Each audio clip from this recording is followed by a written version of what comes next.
Today, I'm here to talk about cannabinoids for kids and also a little bit about why I got into this. My background's bioanalytical chemistry. I worked in pharmaceuticals. I worked in CROs, contract research organizations. I learned the value of medicine during that period and how to make medicine in a way that I feel good about giving it to somebody like my daughter. My daughter was diagnosed with a genetic condition that gives her a predilection for seizures. My wife and I were trying to find solutions to be able to keep that inevitability of having her have seizures and dying, keep that from becoming a reality. Because of her condition, most medications were not effective. And so for kids like her. And so I looked into a Parents Alliance. We talked about cannabis as being a solution. Everybody knows about Charlotte's Web. Cannabis can help. And so I realized I didn't know anything about cannabis at all. And so in order for me to figure out if this was going to be a solution for our family, I gave up my career and went to go find the solution. Ultimately, this has led to probably one of the best products I have ever made and something that I'm very excited about, and we call that Hazel's Tincture. Hazel's CBD, we can make it with a form that has THC, and we can also make it without THC. THC is not the main thing that we're excited about. It's the whole amount of cannabinoids that come with it.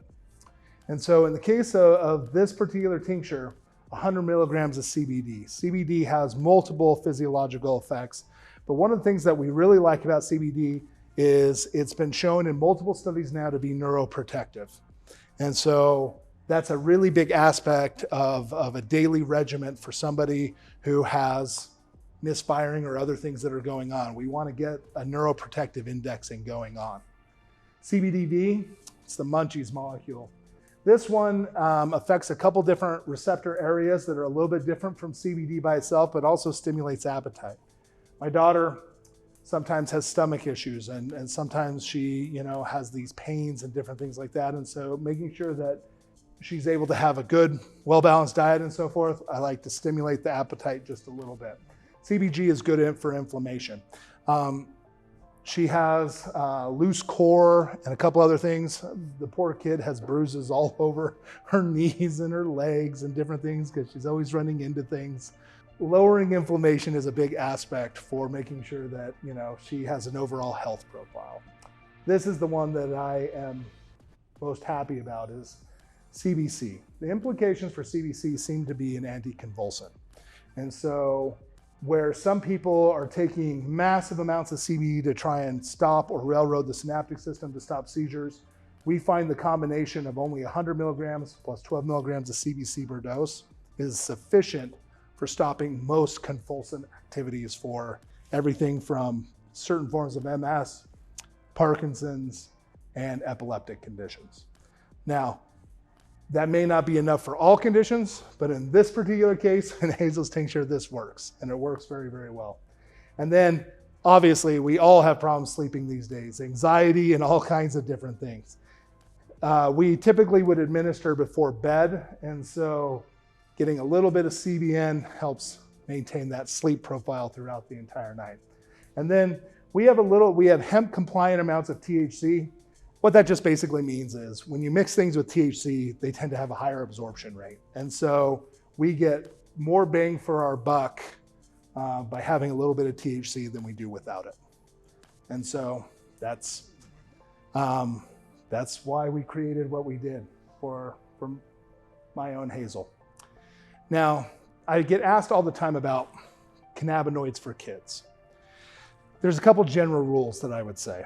One, cannabinoids are mimicking natural neurotransmission pathways, natural neurotransmitters we are already producing. As a result of that, there's certain ones that you produce in certain amounts, and then some that you become accustomed to. So for example, dopamine. Dopamine is your brain's reward system. and you're going to produce a certain amount of dopamine depending on where you are and what stage of life you're in. If you start putting a lot of extra dopamine into the system, your body will start to make more receptor sites to receive more dopamine.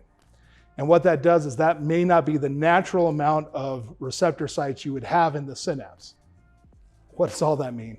You don't need to remember all that, other than you can influence the normal processes by administering certain cannabinoids that may not be typical for that individual or that child. So you want to be really careful about what cannabinoids you give kids. In the case of CBD is mimicking GABA. GABA has two main receptor sites. It affects so many different areas in the body that if you give a kid CBD and they're a little bit deficient in one area, more CBD won't hurt because it's actually just going to get utilized in different functions within the body. You're never going to stop producing GABA because you're taking CBD. CBDV is the same. CBN is actually taken up just for sleeping. It also will not stop melatonin production. It will not stop serotonin production. And so depends on the cannabinoid. So typically with kids, work with your doctor, your pediatrician, work with your pharmacist, and see what cannabinoids are right for what condition you have for your kid.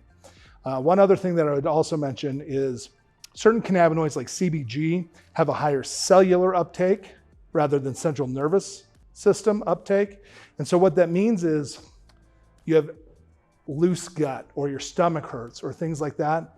CBG can really, really help those things, but they're not a neurotransmission site that's being produced in the brain. They're being received by pain center sites. And so what ends up happening is you're not going to alter your total production of neurotransmitters by introducing things like CBC, CBG, CBN, some of those other cannabinoids. And so those are pretty safe. And one of the last things we've learned from studies like the Epidiolex studies is that generally speaking, cannabinoids have an extremely high safety profile. And so of all the different things you can put kids on, cannabinoids are probably one of the safer bets. But again, always with your pediatrician, always with your pharmacist, and also probably you should get a cannabinoid expert to be able to start talking about which ones are appropriate or not appropriate. Thanks.